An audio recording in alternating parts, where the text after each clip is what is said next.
हरे कृष्णा। आप सभी का हार्दिक स्वागत है। और आज जिस विषय की हम चर्चा करने जा रहे हैं वो विषय है भीष्म पंचक। हर साल प्रबोधिनी तथा देवउठनी एकादशी के दिन से भीष्म पंचक व्रत शुरू होता है, जो 5वें दिन यानी कार्तिक पूर्णिमा तक चलता है। इसलिए इसे भीष्म पंचक कहा जाता है। पौराणिक मान्यताओं के अनुसार युधिष्ठिर के कहने पर भीष्म पितामह ने देव उत्थान एकादशी से लेकर 5वें दिन यानी कार्तिक पूर्णिमा तक 5 दिनों तक राजधर्म, वर्ण धर्म, मोक्ष धर्म आदि पर उपदेश दिया था। इसी स्मृति में भगवान श्री कृष्ण ने प्रसन्न होकर भीष्म पितामह के नाम पर भीष्म पंचक व्रत स्थापित किया। कार्तिक कार्तिक मास के अंतिम 5 दिन भीष्म पंचक या विष्णु पंचक के नाम से भी जाना जाता है। यह 5 दिवसीय व्रत उत्थान एकादशी तिथि से प्रारंभ होता है और कार्तिक पूर्णिमा पर समाप्त होता है। हरि भक्ति विलास के अनुसार यदि कोई भक्त इस व्रत करने में सक्षम है तो उसे भगवान श्री कृष्ण की प्रसन्नता के लिए भीष्म पंचक पर कुछ विशेष खाद्य पदार्थ से उपवास का पालन करना चाहिए। पद्म पुराण में कहा गया है कि जो भी भक्त इस 5 दिवसीय व्रत का पालन करते हैं उन्हें इस तपस्या से आध्यात्मिक उन्नति व भगवान श्री कृष्ण की शुद्ध भक्ति प्राप्त होती है। कार्तिक मास के अंतिम 5 दिनों में यह व्रत पहले ऋषि वशिष्ठ, ऋषि भृगु, ऋषि गर्ग आदि द्वारा सतयुग में किया जाता था। अम्बरीश महाराज ने यह व्रत किया और त्रेता युग में अपने सभी राजसिकों को त्याग कर दिया। भीष्म पंचक उपवास का पालन करने से व्यक्ति को चारों चातुर्मास उपवास का लाभ मिलता है। और यदि कोई उसे पालन करने में असमर्थ रहा हो तो अगर कोई इस 5 दिन पर उपवास करता है तो उसे पूरे चातुर्मास का पालन करने का फल मिल जाता है। अब हम समझते हैं कि भीष्म पंचक का व्रत क्यों किया जाता है। तो जैसा कि आपको पता है कि भीष्म जो है माता गंगा और राजा शांतनु के पुत्र थे और भीष्म का पहले नाम था देवव्रत। तो देवव्रत से भीष्म नाम कैसे पड़ा? तो कहानी ऐसी है कि भीष्म के जो पिताजी महाराज शांतनु जब माता गंगा उनको छोड़ करके त्याग करके चली जाती है तो उनका उन्हें जो है एक योजन दुर्गंधा एक एक मछुआरी लड़की जो थी जिसका नाम था सत्यवती, उससे प्रेम हो जाता है। और जब वो उसके पिता के पास जाते हैं विवाह का प्रस्ताव लेकर तो उसके जो सत्यवती के जो पिता हैं वो उस प्रस्ताव को ठुकरा देते हैं। और इस कारण से महाराज शांतनु जो है वो उदास रहने लगते हैं। अपने पिता की उस उदासी का जब पता बालक देवव्रत को पड़ता है तो बहुत ही चिंतित होता है और अ, अपने पिताजी से पूछ करके आज्ञा लेकर के वो सत्यवती का हाथ अपने पिता अपनी सत्यवती का विवाह अपने पिता से कराने हेतु वो उस नाविक निषाद के मछुआरे के पास जाता है। और मछुआरा उसको कहता है कि मछुआरे से कहते हैं कि अपनी बेटी का विवाह जो है मेरे पिता से कर दीजिए। लेकिन वो मछुआरा बहुत ही चालाक होता है और वो कहता है कि मैं कैसे कर दूं? क्यों? क्योंकि तुम जो है अपने पिता के ज्येष्ठ पुत्र हो। और और अगर अगर मैं अपने लड़की की शादी आपके पिताजी से कर दूं तो मेरी लड़की जो है वो तो दासी और उसके बच्चे भी दास की तरह रहेंगे। उसको आश्वस्त करने हेतु देवव्रत जो है वो एक भीष्म प्रतिज्ञा लेते हैं जहाँ पे वो कहते हैं कि मैं आजीवन जो है ब्रह्मचारी रहूंगा। और जब वो देवव्रत इस तरह से क्या कहते हैं प्रण लेते हैं तो सारे देवी देवता जो है भीष्म भीष्म भीष्म करके उनका आह्वान करते, फूलों की वर्षा करते हैं। और इस तरह से अखंड ब्रह्मचर्य का पालन करने की जो उनकी तपस्या, उनका जो प्रण था, इस कारण से उनका नाम जो है भीष्म पड़ा। गौड़िया वैष्णव दर्शन के अनुसार और श्रीमद् भागवतम के अनुसार जो हमारे भीष्म देव हैं वो भक्ति के जो 12 महाजन हैं उनमें से एक है।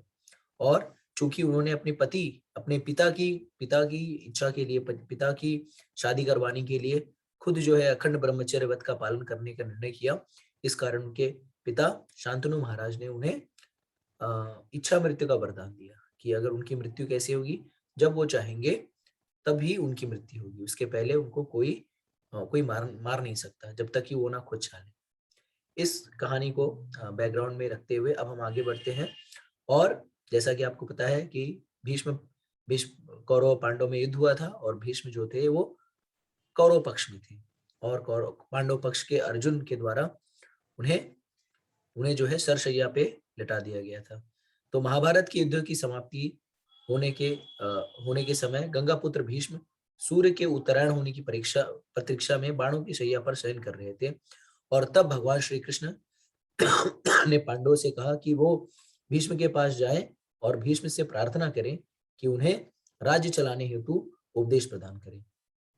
तब भीष्म ने 5 दिनों तक राजधर्म, वर्ण धर्म, मोक्ष धर्म आदि पर उपदेश दिया। उनका उपदेश सुनकर भगवान श्री कृष्ण संतुष्ट हुए और बोले कि गंगा पुत्र, आपने कार्तिक शुक्ल पक्ष एकादशी से पूर्णिमा तक 5 दिनों में जो भी धार्मिक उपदेश दिया है, उससे मुझे बहुत प्रसन्नता हुई। इस कारण आपकी स्मृति में आपके नाम पर भीष्म पंचक व्रत का प्रारंभ होगा और इन 5 दिनों में भगवान हरि की पूजा करने और भक्ति सेवा में संलग्न भक्तों को मैं शुद्ध भक्ति का वरदान देता हूँ। पांडवों के युद्ध जीतने के बाद भीष्मदेव ने अंततः शांति अनुभव की। वह वह पार्थ सारथी के रूप में अपनी दिव्य विशेषता में भगवान श्री कृष्ण के कमल जैसे चेहरे को देखते हुए शरीर छोड़ना चाहते थे। यह भगवान कृष्ण के प्रति उनकी अटूट आस्था और भक्ति को दर्शाता है, जो जीवन की सर्वोच्च पूर्णता है। पद्म पुराण में कहा गया है कि जो भी भक्त कार्तिक मास के अंतिम 5 दिनों में इस व्रत का पालन करते हैं, वह जीवन में आध्यात्मिक उन्नति करते हैं और बड़े बड़े पापों से मुक्त हो जाए। तो हम आइए देखते हैं भीष्म पंचक उपास अगर करना है किसी को तो किस तरह से करना चाहते हैं, उसकी विधि को जान लेते हैं। तो हरि भक्ति विलास नामक ग्रंथ में भीष्म पंचक व्रत में के विषय में बताया गया है कि कुछ खाद्य पदार्थों से भगवान केशव की प्रसन्नता के लिए अपनी क्षमता और समर्पण के अनुसार उपास पालन करना चाहिए। भीष्म पंचक के उपास की 3 श्रेणियां होती, 3 कैटेगरी होती है। तो पहली कैटेगरी का जो व्रत होता है उसमें पांचों दिन, जैसे 5 दिन है भीष्म पंचक, तो पांचों दिन में से प्रत्येक दिन गाय के 5 उत्पादों का पंचगव्य के रूप में ग्रहण करना चाहिए। जैसे पहले दिन गाय का गोबर, गोमाया, जिसे गोमाया भी कहते हैं। इसके बाद दूसरे दिन गोमूत्र ग्रहण करना चाहिए। तीसरे दिन गाय का दूध यानी शीरा। चौथे दिन गाय की दही और 5वें दिन गाय के निर्मित सभी उपादान यानी पंचगव्य जो है ग्रहण करना चाहिए। यदि कोई व्यक्ति उपास की पहली श्रेणी का पालन न कर पाए तो फल, मेवा और जड़ ले सकते हैं, जैसा दूसरी श्रेणी में वर्णित किया गया है। तो पहली श्रेणी में हर एक दिन पंचगव्य में से एक एक गव्य लेना पड़ेगा और आप 5वें दिन जो है 5 गव्य, समझ रहे हैं। इसके बाद दूसरी श्रेणी में यदि कोई भक्त उपास की पहली श्रेणी को पालन करने में असमर्थ है तो निम्नलिखित खाद्य पदार्थ ग्रहण कर सकते हैं। तो क्या क्या खाद्य पदार्थ आप ग्रहण कर सकते हैं अगर आप पहले कैटेगरी या पहली श्रेणी को नहीं पालन कर सकते? तो आलू, शकरकंद, मूंगफली, सादा काजू, किशमिश, खजूर, केला, मौसम्बी, संतरा, नाशपाती, सेब, चीकू, ताजा कसा हुआ नारियल, नारियल पानी। उपयुक्त खाद्य पदार्थ को कच्चा, उबला या बेक किया जा सकता है। स्वाद के लिए समुद्री नमक का भी उपयोग किया जा सकता है। इस श्रेणी में अमरूद, अनार, ककड़ी जैसे बहुत सारे बीजों वाले फल, दुग्ध पदार्थ एवं तेल का सेवन भी वर्जित है।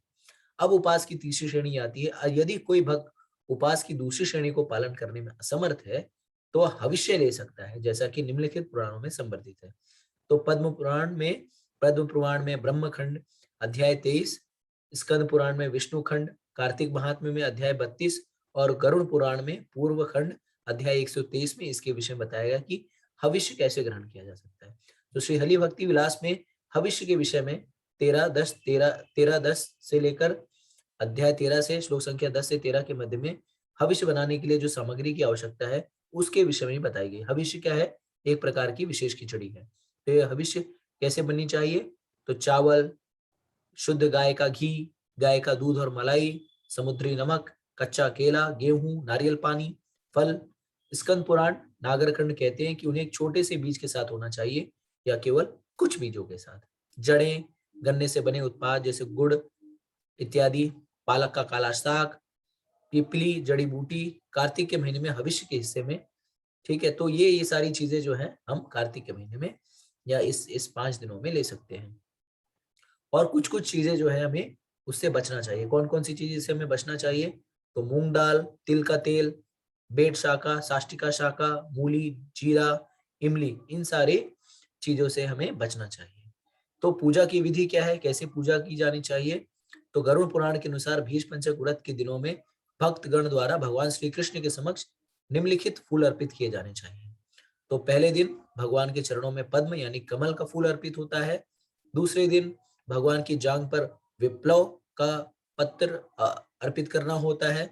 तीसरे दिन भगवान की नाभि में गंध यानी सुगंध अर्पित किया जाता है। चौथे दिन भगवान के कंधों पर जावा का फूल अर्पित किया जाता है और पांचवें दिन भगवान के सिर पर मालती का फूल किया जाता है।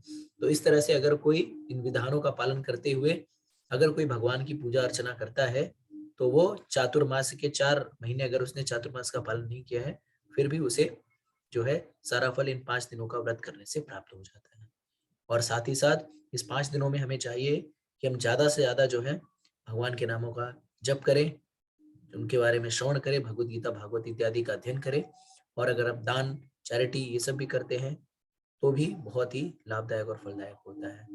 तो इस तरह से हमें भीष्म जी जो है महान महाजन है और उनकी उनकी जो ये तपस्या है उसे हम सबको प्रयास करना चाहिए कि हम रेप्लिकेट कर जाए। और 5 दिन में ही अगर हम इस तपस्या को अपनाते हैं और करते हैं तो हमें बहुत ही फल मिलता है और कृष्ण भक्ति भी प्राप्त होती है। हरे कृष्णा।